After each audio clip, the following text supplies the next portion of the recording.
안녕하세요 여러분. 네, 오늘도 우리 말씀을 읽기 오신 모든 분들 환영합니다. 우리 어제 이제 말씀드린 것처럼 오늘부터는 에스더서 이야기를 같이 나누도록 하겠습니다. 우리 이제 에스라서 1부가 1장부터 6장까지라고 말씀을 드렸고 7장부터 그 뒤의 이야기가 우리 에스라 2부의 이야기인데요. 그 1부와 2부 사이에서 있었던 이야기가 바로 이 에스더라는 여인의 또 그 모르드게와 하만 또 아하수에로 왕 이런 사람들의 이야기가 있습니다. 그래서 그 이야기를 에스더서를 통해서 우리에게 알려주고 있는데 우리 에스더서는 자주 들어보신 책이죠. 좀 에스더서가 아무래도 좀 재미가 있는 그런 스토리텔링으로 전개가 되는 그런 이야기다 보니까 아무래도 많이 익숙하실 겁니다. 근데 여러분 이 책이 사실은 역사책으로 분류가 되어 있는데 이 역사적인 이야기가 많이 들어있지는 않습니다. 역사책이긴 하지만 역사에 대한 이야기보다는 에스더라고 하는 한 여인이 겪었던 이야기, 그래서 그 한 여인이 어떻게 이스라엘 유대인들의 위기를 극복할 수 있었는가, 그래서 그 에스더 여인의 믿음, 또 그 위기가 오히려 전화위복이 되어서 이스라엘 사람들에게 복이 되었다, 이제 이런 이야기의 관점으로 전개가 됩니다. 그래서 유대인들은 이 에스더가 이제 어떻게 보면 전화위복을 가지고 왔던 그 하만을 이제 그 장대 위에 매달아서 이제 오히려 전화위복이 된 그날을 부림절이라고 해서 명절로 지키거든요. 그래서 지금도 이스라엘 가면은 부림절이 있습니다. 부림이라는 뜻이 제비를 뽑는다 이런 뜻인데 그 부림절로 지금도 지키고 있습니다. 그래서 여러분 에스더라는 분의 이름의 뜻이 무슨 뜻이냐면 원래 에스더라는 분의 이름은 하다사라는 뜻입니다. 하다사. 근데 하다사라는 이름이 너무 유대인식 이름이에요. 그래서 이제 하다사라는 분이 페르시아에 가서 살고 있기 때문에 이름을 페르시아 사람들 같은 이름으로 개명을 한 겁니다. 바꾼 거예요. 근데 원래 하다사라고 하는 이름의 뜻은 이런 꽃이거든요. 이 꽃이 고추나물 꽃이라고 해요. 우리나라 이름으로 하면은 고추나물 꽃이라고 합니다. 근데 이 나무의 꽃을 보면은 별처럼 생겼어요. 약간 별. 꼭지가 5개가 있고 별처럼 이렇게 생겼잖아요. 그래서 이 하다사라는 이름을 바꾸기를, 페르시아적인 느낌으로 바꾸기를 에스테르, 에스테르 이렇게 바꿨는데 그 에스테르라는 뜻이 우리 의미로 생각을 해보면은 별이라는 뜻입니다. 별. 그래서 이름을 굉장히 센스 있게 잘 바꾼 거죠. 고추나무라고 이름을 바꾼 게 아니라 별, 이렇게 모양을 본따서 바꿨습니다. 그래서 이제 에스더라고 하는 여인이 등장을 했던 배경을 조금 설명을 드릴 텐데, 이제 역사적인 표를 하나 목사님이 좀 가지고 왔습니다. 보시면은 포로기 때부터 1차 포로기한까지 역사를 이렇게 쭉 이어갈 수 있는데, 바빌론 포로 때부터 또 1차, 2차, 3차 포로로 끌려갔던 그 역사가 이렇게 있죠. 이 모르드게가 언제 바빌론 포로로 끌려갔냐면요, 여기 두 번째 포로로 끌려갔을 때 여호야긴이라고 하는 여고냐라는 왕이 포로로 끌려갈 때 이 모르드게도 같이 끌려갑니다. 하다사의 사촌 오빠죠.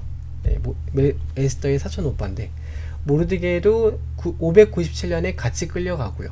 그리고 여기에서 나중에 쭉 시간이 지나서 보시면은 다리우스 이스타페스 1세 때 그 이제 성전 건축이 재건이 돼서 완공이 될 때 이 다리우스 이스타페스가 즉위하고 나서 6년 지났을 때 그래서 516년에 성전 건축이 재건이 됩니다. 그리고 나서 쭉 시간이 흘러서요, 그 다리오 왕의 아들이 있었는데 그 왕이 바로 아하수에로라고 하는 왕이에요. 아하수에로. 그리고 그 아하수에로 왕이 나중에 에스더와 함께 아이를 낳았는데 그 아이가 바로 아닥사스다입니다. 아닥사스다가 이제 에스라를 두 번째 포로기한 시켰던 왕인 거죠. 그래서 그게 이제 에스라 2부가 되는 거고, 여기 보시면은 아하수에로 왕의 잔치를 베푸는데 그때 있었던 일들이 여기 밑에 보시면은 왕으로 피택이 되고 하만과 모르드게의 이야기, 이런 이야기들이 바로 에스더서에 등장하는 이야기다라고 생각을 하시면 좋겠습니다.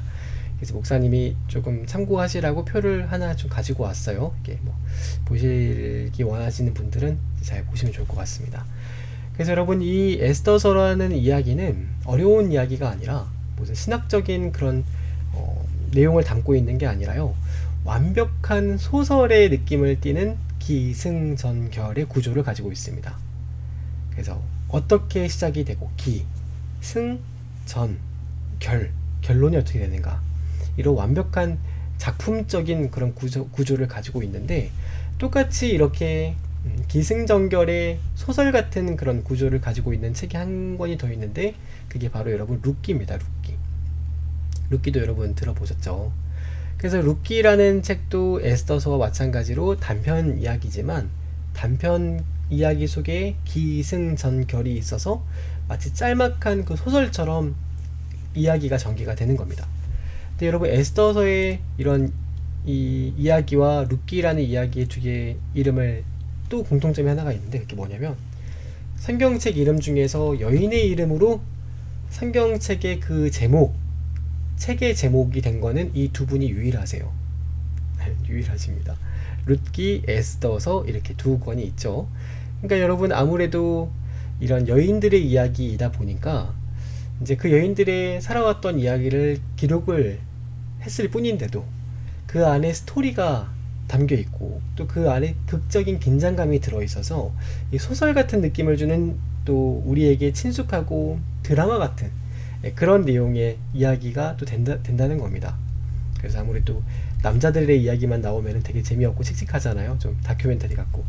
근데 여성분들의 이런 이야기가 들어가면서 사랑 이야기도 등장을 하고, 또 그 여성분들의 이런 그 자연스러운 극적인 긴장감들, 그런 것들이 포함이 되면서 우리에게 더욱 친숙한 이런 성경 작품이 된 거죠. 그래서 여러분 여기 내용을 좀 생각을 해보면, 이 내용을 생각을 해볼 때 고레스 황제가 이스라엘 백성들을 다 돌아가라 라고 했는데, 수룹바벨과 그 5만 명의 사람들이 돌아왔고, 돌아가지 않은 사람들이 아직 바벨론에 남아 있었겠죠. 다 돌아가지 않았으니까요. 남아있는 사람들이 있는 겁니다. 근데 그때 그 남아있는 사람들에게는 어떤 일이 있었는가, 그걸 다루는 게 여러분 에스더서예요. 그러니까 위기가 닥쳐오는데 그 위기 앞에서 이스라엘 백성들이 위기를 어떻게 극복을 했는가, 이런 이야기를 담고 있는데, 중요한 거는 에스더서의 하나님이라든지 여호와라든지 주님, 아도나이, 이런 단어가 한 단어도 등장을 하지 않습니다. 그러니까 하나님이라는 이야기가 한 번도 등장을 하지 않기 때문에 이게 조금 이렇게 좀 뭐라고 할까요? 좀 이렇게 생각을 좀 놓고 보면은 완전한 소설처럼 보여요. 그래서 예수님 믿지 않는 분들도 그냥 가볍게 읽으실 수 있는 그런 형식을 띱니다. 근데 중요한 건 하나님이라는 이름이 단 한 번도 등장하지 않았음에도 불구하고 에스더서라는 책을 읽어가면 읽어갈수록, 이거는 하나님의 섭리가, 또 하나님의 인도하심이 분명하게 이렇게 있는 책이구나 라는 극명한 섭리가 드러나는 책이라는 겁니다. 그러니까 이름이 등장을 하진 않지만 하나님께서 역사하시는 게 너무나도 뚜렷하게 보이는 그런 책이 바로 에스더서다. 에스더서다 라고 여러분 이해하시면 좋겠습니다. 그래서 여러분 에스더서의 등장인물을 우리가 조금 생각을 해보면요, 첫 번째로는 그 왕이었던 아하수에로라는 왕이 있겠죠. 아하수에로라는 왕은 아버지가 다리오, 그래서 다리오 1세라고도 하고 성경에서는 다리오라고 하죠. 역사적으로는 다리우스 히스타페스 왕이라고 합니다. 근데 여러분 그 왕이 페르시아에서도 굉장히 여러분 알아주는 왕이에요. 굉장히 나중에 신구약 중간사 때 자세히 말씀을 드리겠지만 했던 업적이 굉장히 많습니다. 그래서 그런지 학자들의 이야기에 의하면 아하수에로 왕은 그 아버지에 못 미친다, 좀 부족하다, 이제 이런 평가가 있어요. 그리고 나중에 이제 아하수에로가 아버지가 그리스랑 전쟁을 벌였는데 실패하거든요. 그래서 그 아버지의 뒤를 이어서 자기도 전쟁을 해서 그리스를 한번 점령을 해보겠다, 아버지가 이루지 못한 꿈을 이루겠다 라고 해서 또 전쟁을 벌여요. 그래서 여러분 그 이야기가 바로 그 유명한 영화 300 영화 있죠. 300에 등장하는 그 이야기의 주인공이 아하수에로입니다. 아하수에로. 그래서 이 왕이 평가가 그렇게 좋지는 못해요. 좀 부족하지 않나 라고 학자분들이 이야기를 하시는데, 그러니까 그때 그 전쟁을 하기 위해서, 전쟁 준비를 하기 위해서 잔치를 벌였고, 그 잔치를 벌였을 때 많은 사람들을 초청했던 그 이야기가 오늘 에스더서의 처음 도입에 해당되는 그런 이야기입니다. 그리고 또 등장하는 인물이 아각 사람 하만이라는 사람이 또 있죠. 그래서 간신배, 유대인들을 죽이려고 하는 간교하고 또 그렇게 악한 꾀를 꾀하는 그런 인물이 또 있습니다. 반대로 정말 충직하고 유대인이고 페르시아 사람은 아니지만 왕에 대한 충심이 가득한 그런 모르드게가 아니라 모르드게죠. 모르드게가 있습니다. 그리고 폐위된 왕후 와스티와 또 아름다운 심성을 가지고 있는 모르드게의 사촌 여동생이에요. 사촌 동생입니다. 나이 차이가 많이 나는데 동생입니다. 그래서 그 에스더 이런 인물들이 등장을 하죠. 보시면은 인물의 대비가 뚜렷하죠. 개성이 분명하고 이 인물의 대비가 또 대조적인 그런 성격들이 등장인물들의 이런 성격이 뚜렷합니다. 그래서 드라마틱한 그런 전개가 펼쳐지는 이야기라고 생각하시면 되겠습니다. 근데 보시면은 늘 이렇게 악역이 있죠. 악역. 그래서 하만이 늘 악역을 여길 수도 맞는데 어디를 가든지 이런 하만 같은 사람은 꼭 있다는 거예요. 예수님 곁에도 가룟 유다가 있었고 공자 옆에도 환태라는 사람이 있었고 사카모니 옆에도 제바달라라고 하는 악한 사람들이 늘 있었다고 합니다. 근데 그 악한 사람들이 나랑 맞지 않는 사람들이 늘 어디에도 있는데 그런 위기가 닥쳐올 때 위기를 어떻게 극복을 해가는가, 그게 주요 주제라고 보시면 되겠죠. 그래서 내용을 조금 들여다보도록 하죠. 오늘 그 도입 부분만 좀 보고 내일부터는 이야기 전개를 끝까지 좀 보도록 하겠습니다. 여러분, 이 이야기가 시작이 되는 나중에 이제 이 이스라엘이 명절이 되는 이유는요, 하만 목사님이 이게 되게 오늘 피곤했나봐요. 오타가 많네요. 이렇게 오타가 있을 때마다 이 목사님이 PPT를 직접 준비한 거구나 이렇게 이해해 주시면 감사하겠습니다.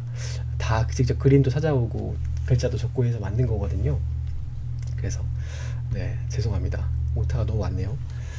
하만이라고 하는 사람이 제비를 뽑아서 바로 죽이면 될 텐데 유대인들을 어떻게 죽일까 생각을 하다가 그 사람을 죽이는 일을 위해서 제비를 뽑아서 제비 뽑기를 마치 그 하나의 유의처럼 사람 죽이는 거 하나의 유흥으로, 여흥으로 이렇게 생각을 했다는 겁니다. 그러니까 악한 거죠, 악한 것. 여러분, 사람을 죽이는 거를 그렇게 흥미 정도로 치부하는 그런 모습이 얼마나 악해요. 악하잖아요. 그래서 하나님께서 그 하만의 꾀를 결국에는 바꾸셔서 제비를 뽑았는데 하필 뽑힌 날이 언제냐? 12월이요. 12월. 그러니까 빨리 그냥 이제 정책을 펼쳤으면은 유대인들이 당했을 텐데 12월까지 길어지니까 그 사이에 이제 여러 변고가 생기는 겁니다. 그래서 이 모든 일들을 다 나중에 지나놓고 보면은 결국에는 하만이라고 하는 사람이 자기 꾀에 자기가 넘어갔지만 이 사람의 이런 꾀가 넘어가는 또 12월이 뽑히는 이런 이야기가 마치 하나님께서 대본을 쓰시고 하나님께서 연출을 맡으시고 PD를 맡으셔서 극을 이끌어 가시는 것처럼 그렇게 여러분 보이더라는 거예요. 그래서 여러분, 이게 우리 인생사라고도 할 수 있겠죠.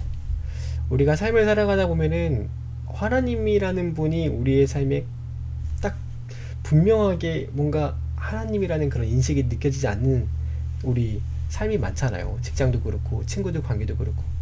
근데 나중에 지나놓고 보면은 하나님 안에서 그게 다 이루어지는 것처럼 섭리로 인도함을 받았다라는 느낌이 들게 된다는 겁니다. 마치 이 불임절의 사건처럼요. 그래서 하나님 말씀하시기를 함정을 파는 자 그것에 빠지고 돌을 굴리는 자는 오히려 치이고 정직한 자를 악한 길로 유인하는 자는 함정에 빠져도 성실한 자는 복을 받는다. 그래서 함정을 파는 자는 자기가 거기 빠지고 담을 허무는 자는 뱀에게 물린다. 이런 얘기가 있는 겁니다. 하나님께서 결국에 보면은 다 인도하시더라. 이런 이야기죠. 그래서 여러분, 우리의 삶이라는 게 보이진 않아도 하나님께서 늘 우리를 신실하게 인도해 가시는 그런, 우리가 어떻게 보면은 배우고요.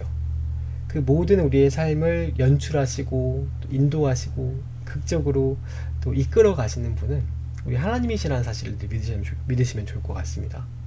그래서 그 주를 믿는 자, 주를 사랑하는 자, 또 하나님의 뜻대로 부르심을 받은 자들에게는 모든 것이 합력하여 선을 이룬다. 하나님 말씀을 하시잖아요. 그러니까 하나님 안에 있는 자들은 모든 것을 합력하여 하나님께서 가장 좋은 것으로 인도하신다. 네, 그런 이야기를 여기서 보면 알 수 있겠죠. 그래서 여러분 이제 이야기를 조금 보도록 할까요? 여기까지가 이제 좀 서론이 길었네요. 에스더서의 설명을 드렸고, 에스더서 1장 1절의 이야기를 보도록 하겠습니다. 우리 아하수에로 왕 때에 있었던 일이다. 아하수에로는 인도로부터 구스까지 127지방을 다스리는 페르시아의 큰 왕이었다.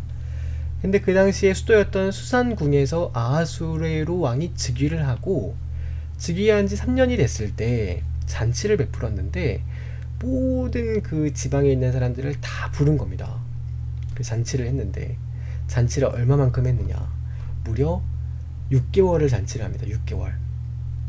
그래서 아까 말씀드린 것처럼 아버지가 패한 것을 설욕하기 위해서 전쟁을 나가야 되는데 전쟁에 나갈 병사들을 모집을 해야 되잖아요. 그러니까 127개 되는 그 모든 지방에 있는 지도자들을 불러다가 술을 거나하게 마시면서 치하하는 말을 하면서 전쟁을 하자는 말을 하는 겁니다. 그래서 그게 6개월이나 걸렸어요. 180일. 그러니까 여러분 얼마나 길게 잔치를 한 거예요. 그 잔치를 준비했던 이 수산이라고 하는 수도의 백성들도 굉장히 피곤했겠죠. 너무 긴 잔치니까. 그래서 이 날이 다 잔치가 끝나고 나서 왕이 또 그 도성에 있는 수산에 있는 백성들을 위해서 한 번 더 위로 잔치를 열어준 겁니다. 고생을 많이 했으니까요. 고생했다고 치하하면서 위로하고 격려해 주려고 잔치를 벌입니다.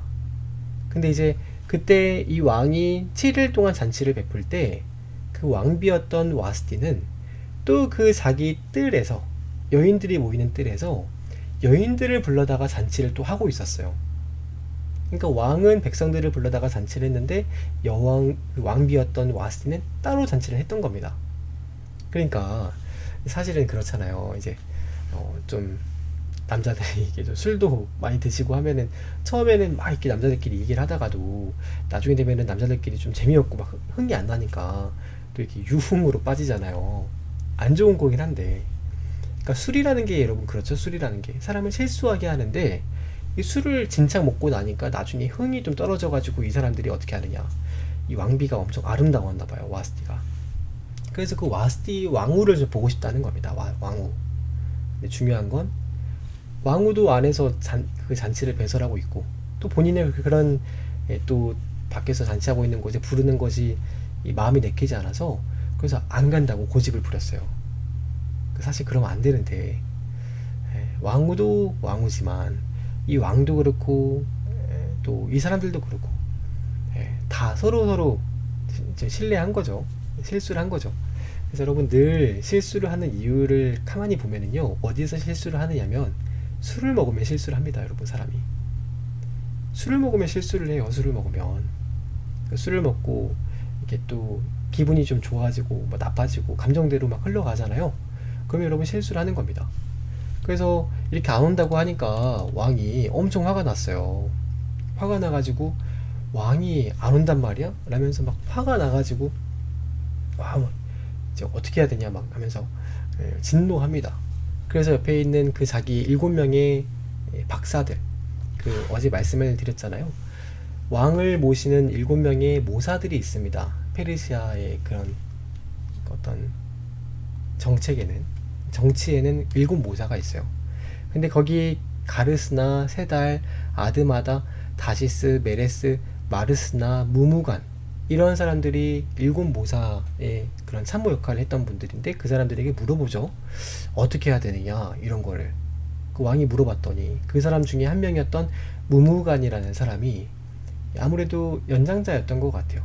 그 사람이 하는 말이, 왕이시여, 이거는 왕후가 왕께 실수를 한 게 아니라, 왕에게 잘못을 한 게 아니라 백성들에게도 잘못을 한 겁니다. 왕비가 이렇게 했다는 소문이 수산에 있는 많은 가정에게 퍼져 보십시오. 그러면은 이 다른 모든 부인들도 똑같이 남편을 멸시하는 풍조가 생길 거 아닙니까? 이거는 제국의 법도를 어지럽히는, 그래서 모든 백성에게 잘못했던 그런 살입니다. 그러니까 이거를 그냥 넘기실 게 아니라 왕비를 폐위시켜서 왕비 자리에서 내려오게 해야 마땅할 줄 아옵니다. 이렇게 딱 얘기를 한 겁니다. 그래가지고 이제 술을 좀 많이 마시고 또 화가 났잖아요. 그래서 그렇게 해라라고 조서를 내려서 보내버린 거예요. 근데 2장 1절에 보니까 그 후에 아하수에로 왕의 화가 녹아 그쳤다. 그리고 그때 내렸던 조서를 좀 생각을 해보거늘 이렇게 된 거죠.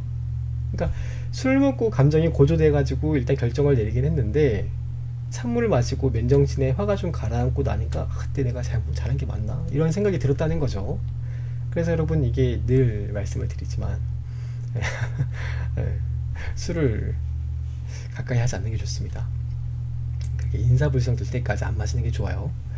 네, 그래서 여러분 이런 과정들이 한편으로 보면은 와스티가 너무한 것 같기도 하고 또 한편으로 보기에는 왕이 술 먹고 실수한 것 같기도 하고 그렇잖아요. 근데 이렇게 누군가의 실수 같기도 하고 또 누군가의 잘못 같기도 해서 이루어지는 이런 일들이 나중에 보면은 이스라엘 백성들을 그 죽음으로부터 건져내게 하기 위한 하나님의 섭리의 과정이었다는 겁니다. 이때 와스티가 폐위되지 않았다면은 나중에 하만의 꾀에서 물론 하나님께서 다른 길을 여셨겠지만 하나님께서 그 와스티라고 하는 한 여인의 믿음을 통해서 이스라엘을 구원하실 수 없었겠죠. 그러니까 이게 나중에 다 돌이켜 보니까 하나님께서 인도하시는 과정이었다. 인도하시는 과정이었다. 그래서 왕이 그때 이제 자기 왕의 인장 반지를 꺼내 가지고 인장 반지를 결제를 도장을 쾅 찍어서 폐위시키고 그리고 전국에 있는 아름다운 여인들을 처녀들을 불러다가 새로운 왕비가 누가 될 수 있을지 쇼미더 왕비 쇼미더 이제 페르시아 이렇게 오디션을 보게 한 거죠. 그래서 거기에 와스티가 아닌 에스더라고 하는 여인이 등장을 하게 되는 겁니다. 그래서 이제 하나님을 사랑하는 자, 그의 뜻대로 부르심을 입은 자들에게는 모든 것이 합력하여 선을 이루는 줄 우리가 안다. 선을 이루는 줄 안다. 그때 등장을 하는 사람이 바로 이 모르드게입니다. 도성 수산에 한 유대인이 있으니 이름은 모르드게라. 그는 베냐민 자손이니 기스의 증손이요 시므이의 손자요 야일의 아들이다. 이 사람이 여고냐, 이게 여호야긴 2차 포로 끌려왔을 때입니다. 그때 백성 중에 사로잡혀서 왔더라. 에스겔과 함께 왔겠네요. 또 그의 삼촌의 딸이었던, 그러니까 모르드게의 삼촌의 딸이니까 사촌 동생이 되겠죠. 하다사 곧 에스더라고 하는 아이, 그 여자 아이가 있었는데 모르드게랑 나이 차이가 많이 났습니다. 그러니까 이제 에스더가 삼촌 또 엄마 일찍 다 돌아가셔가지고 어렸을 때부터 부모가 없어서 그 에스더를 자기의 딸처럼 양육을 하고 키웠다. 그래서 이제 이 하다사 에스더라고 하는 여인이 어렸을 때부터 용모가 곱고 아리따운 그런 여인이었기 때문에 딸처럼 모르드게가 양육을 하고 있다가 다 성장을 하고 장성하고 그 모르드게가 아까와 같은 그런 사건에서 역사에 등장을 하게 되는 겁니다. 그래서 이제 내일부터는 끝까지 이야기를 좀 보도록 하죠. 네, 여러분 오늘 하루도 고생 많으셨고 여기까지 읽도록 하겠습니다. 평안한 밤 되시고 우리 내일 에스더서 이야기 이어서 보도록 하겠습니다. 많이 주무세요. 안녕.